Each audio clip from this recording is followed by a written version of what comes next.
this video we are going to see the next chapter of standard 5th subject EVS. The next chapter is 9th month up you 4.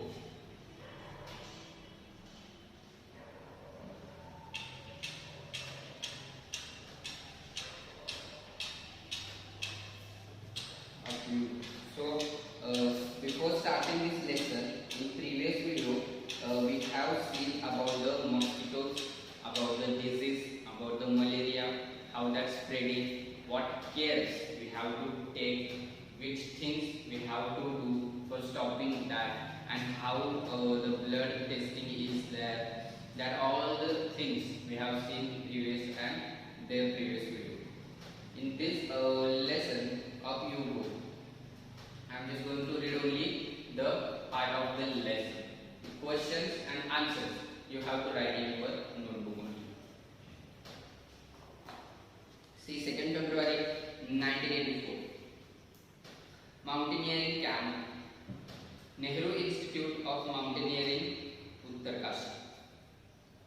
We were at mountaineering camp and were very excited. 20 of us were teachers from Kendriya Vidyalaya. There were other women from banks and other institutes. Today was the second day of the camp. In the morning, as I got out of bed and put my foot down, I scrambled in pain. I remembered yesterday's 26-kilometer walk with a heavy rucksack on my back. I was afraid to go back that step climb and the rough narrow path. With tears in my eyes, I started walking slowly towards the room of Brigadier Gyan Singh, the director of our adventure course. I was thinking of what I would say to excuse myself from that day's trip. Suddenly, I heard his deep voice from behind. "Madam, what are you doing here at breakfast time? Hurry up, otherwise you will have to trek on an empty stomach." Sir, I could not say anymore. "You have came to tell me that you have blisters on your feet, that you cannot walk, isn't it?" "Yes, sir." "That is nothing new. Now get ready quickly." I hung my head and rushed back to get ready. I had just turned when I heard his voice again. "Listen, madam, you will lead group number 7. You will have to help any member who has difficulty climbing the mountain. You have already been told about the responsibilities of a group leader in the mountains. Now see how nature is testing us. Now there is a group of girls or group of members who is going to trek the mountain. When they are trekking, a girl is there and that girl injured with his leg. His leg was paining at that time and it scored. So she want to tell her sir that I can't walk now, I would have to take a rest, but her sir told that it is not new for me, it happened with everyone, so you don't give patience to them. You have to concentrate on our tracking only." And again he gives a responsibility to her that she have to lead group number 7. Now see, first her paining and then also a responsibility is on her. So see how situation is there. Where she will look? She will look at her pain or she will look to group. Okay, that is the test. Nature is testing. That sir also testing to her that she is capable or not for trekking. Then see.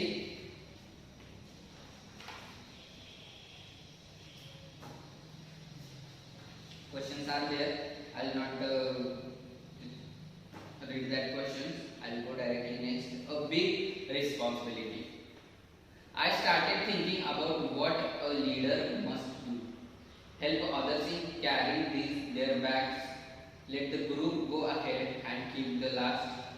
Help those who cannot climb properly. Find a good place to stop and rest. Look after those who are not well.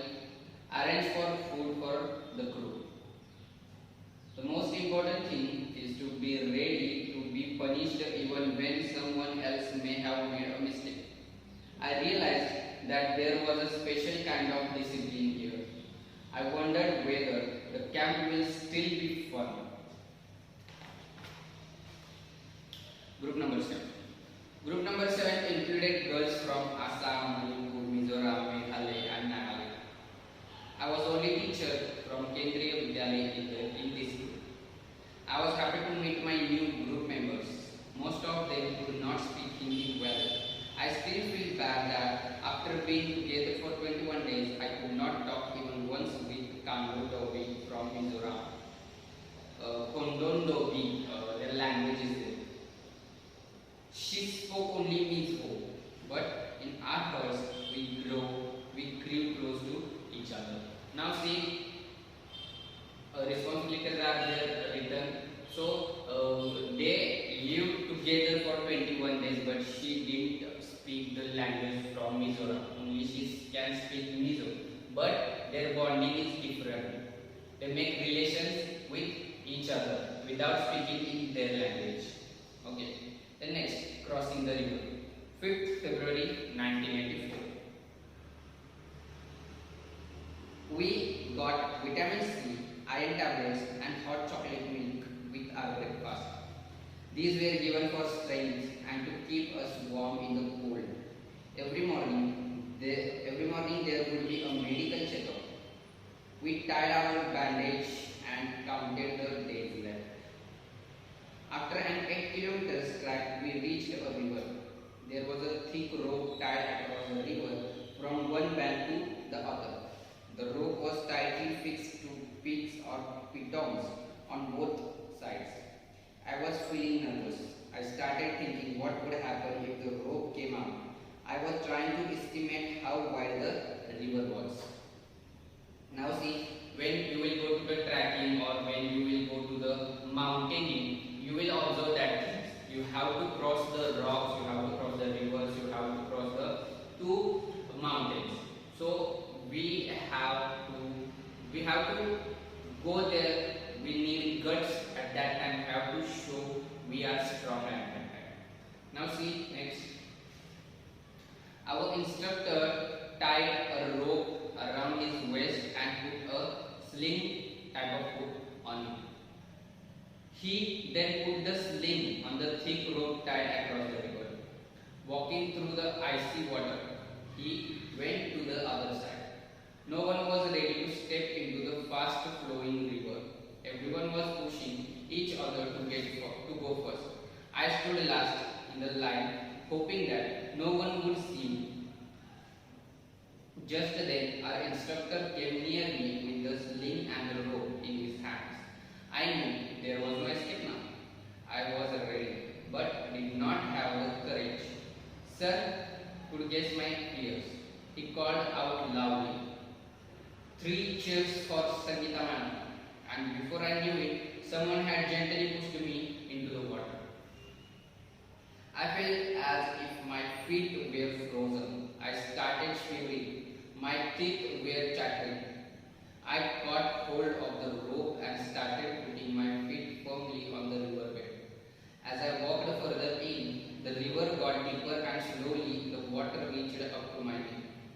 In the middle of the river, I lost my balance and started slipping. I was so scared and felt so cold that the rope slipped from my hands. I started shouting for help. Now see how many guts she needed at that time. First, she feared to go to the river.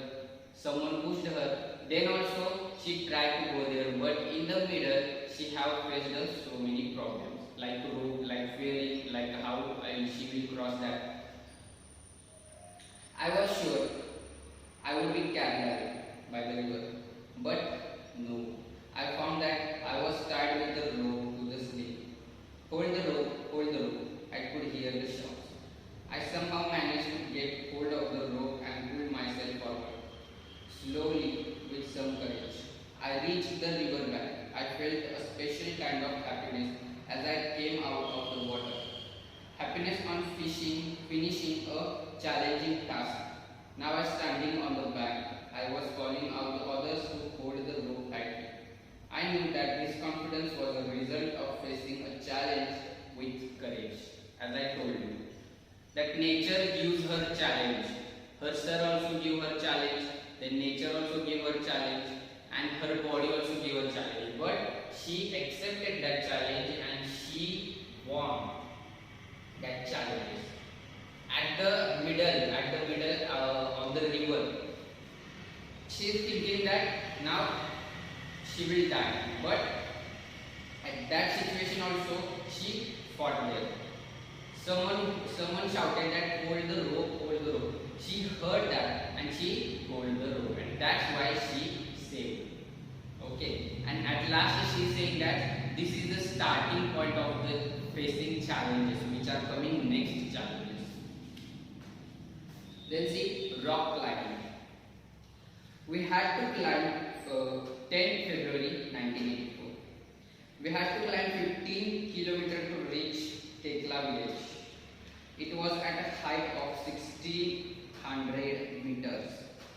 Our rucksacks had all that we may need: food packets, water bottle, rope, hook, plastic sheet, diary, torch, towels, soap, wind cheater, whistle, glucose, jaggery, chana, and some other snacks. We could see fruits and vegetables growing in the step fields. We saw Colonel Ram Singh standing on 90 meters high flat rock with pits and ropes. We saw Colonel is there, that's very Colonel Ram Singh standing on a 90 meters high flat rock with pits and ropes. We had been told to first observe the rock carefully and identify holes, places where we can put our hands and feet.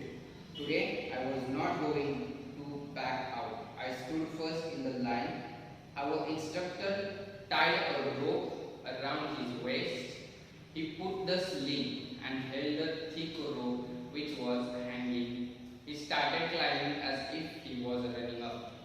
I also put my sling, but as I took my first step, I slipped. And there I was swinging from the rope. Keep your body at angle of 90 degrees while climbing, I heard. Keep your back straight, do not bend. Keeping this in mind, I imagined the rock as flat ground and started to climb up. Again, while coming down, we had to use the rope in a special way called the rappel. I did this with the same fearlessness. Now see, as I told you, challenges are there. Then next also when she is climbing the mountain, there is also problem. There also she slept. There also she hanging in the air. But that time also, in that situation also, she heard something that put your body at the 90 degree, don't bend. Only that two lines, and she covered with herself. She balanced herself and she completed that task also. She completed that challenge also. Then 14 February 1984, a funny incident. It was evening. Kondonji was feeling hungry. We did not have anything to eat. She jumped over the fence and got into a field. She coolly plucked two big cucumbers and came back. Just then a woman came from behind and caught hold of her bag.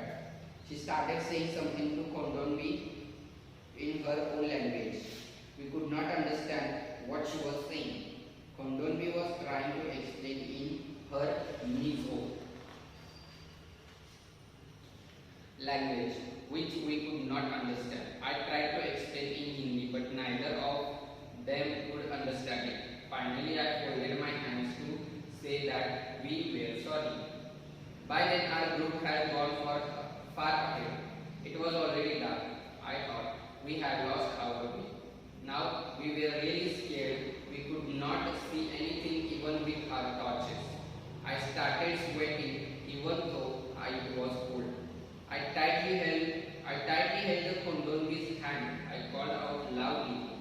where are you all? Can you hear me? My voice echoes. My voice echoed in the mountains. We both started to whistle loudly and flashed our torches. Probably the group had noticed that we were missing. We heard some whistles at a distance. I understood the signal. We held each other's hand tightly and waited. Kondomi felt that we should keep talking. She started singing a Mizo song loudly. After some time, we saw them coming towards us. At last, we were with the group again. Now, it is a funny incident that a cucumber, she plucked the cucumber. Then there was a people stopped them. They were saying something. They were saying something, but they both are not understanding everything. So she pulled her hand and said sorry. Then after some time they lost somewhere. Their group go ahead. They lost somewhere. But again, because of that signals, they meet again and they started their journey again. A special guest. After dinner, we met a special guest. Sorry, it is from 15 February 1984. But Chandrapal, she had just been selected as a part of the team to climb Mount Everest. She had come to seek the blessings of Brigadier Khyamsi. It was a happy evening.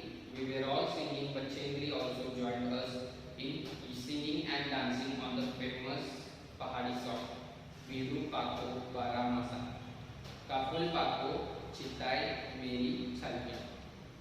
At that time, we had no idea that Bachchandri would become the first Indian woman to reach Mount Everest and create a history. Now, we all know that Bachendra Pal is the first Mount Everest, and he made a history.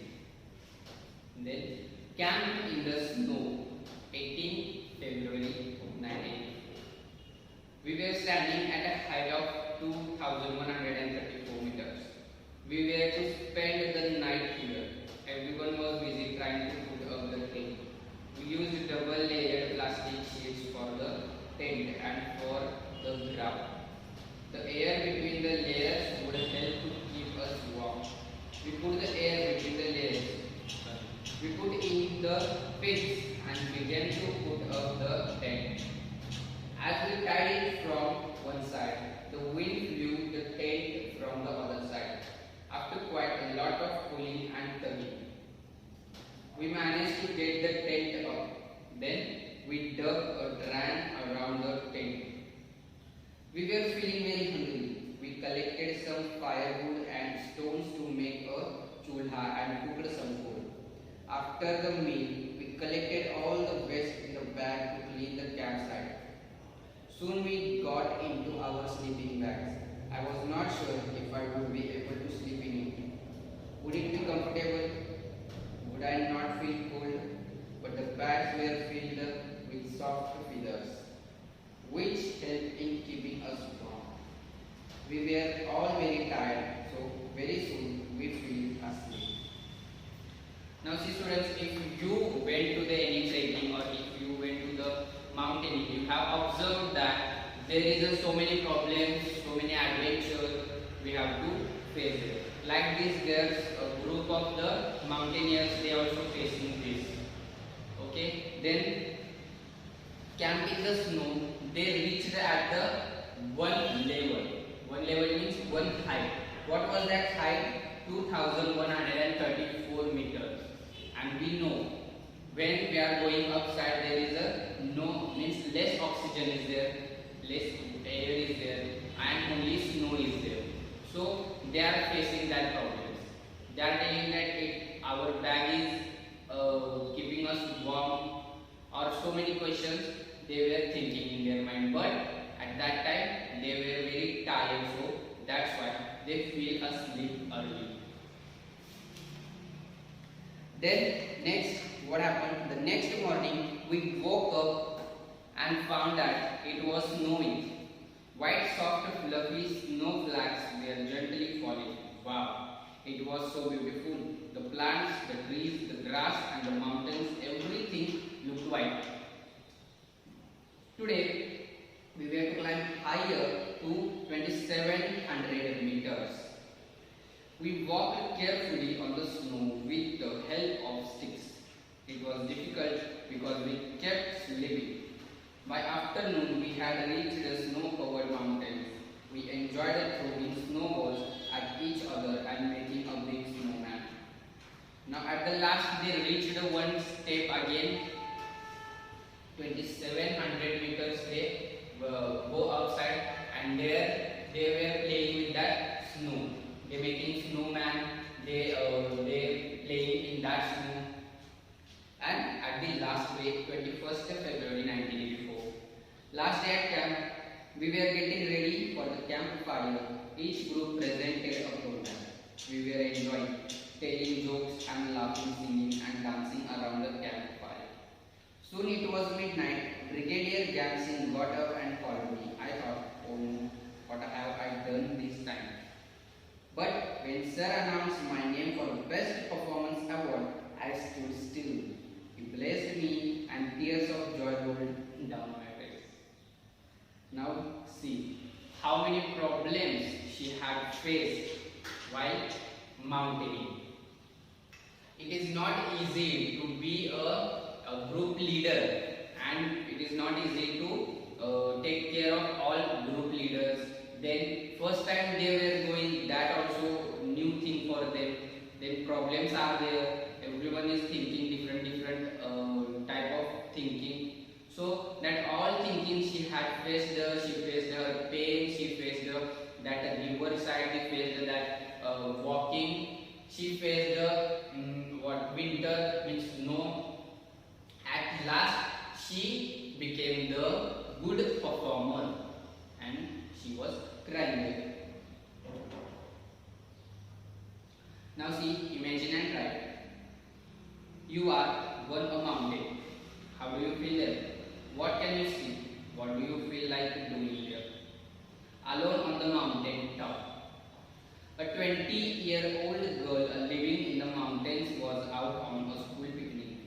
She climbed a mountain peak of 4,000 meters with her friends.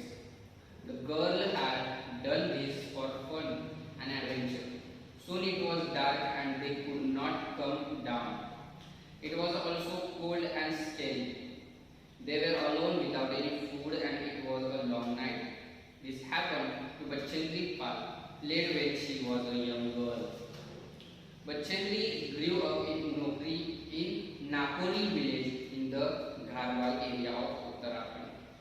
When she grew older, she joined Naval Institute of Mountaineering, Uttarkashi. Her guide was Brigadier Jansi, but Chandri did very well in her training. She started to train women in mountaineering courses. In 1984, Bachendri was selected as a team member to climb the Mount Everest. Snowstorm. There were 7 women in that 18-member team. On the night of 15 May, the team was very tired after having reached a height of 7,300 meters. The team put up their tents and went to sleep. Around midnight, they heard a loud sound and then a bang. Before they were fully awake, the tent flew off and something very heavy hit them. There was a terrible snowstorm, but Chandri was almost buried under the snow and was hurt on the head. Many of team members were also injured. The others used the snow picks and axes to dig out those who had been buried under the snow. The rest of the team members returned to base camp, but Bachendri went ahead, climbing slowly but steadily towards the peak. It was 7 minutes past on 1 o'clock in the afternoon of 23rd May when Bachendri Pal stepped onto the peak of 8,900 meter high Mount Everest, also called Sagarmatha in Nepal. There was another team member with her. There was no space for 2 people to stand on the top at the same time. One slip and they would fall straight down thousands of feet below. But Chandri and her team made dug into the snow and pitched their axe. Two of them could stand there. She was shivering with cold but filled with the warmth of achievement. She bowed her head, pitched the national flag on the took photographs. She spent 43 minutes on the highest peak in the world. Wow. Chandri Pal became the first Indian woman and the fifth woman in the world to reach the peak of Mount Everest. Now see, Chandri Pal is a famous mountaineer who reached the Mount Everest. Now see, questions are there. You have to write these questions in your notebook. I will send the answers. What we have learned, explain why it can't be adventurous and challenging to climb a mountain. How would you prepare if you were to climb a mountain? What would you take with you? Write in your own words. These are all the things you have to write in your words in your note. We have finished this lesson here. Today we'll stop here. If you have any difficulty, you can ask me. Thank you so much.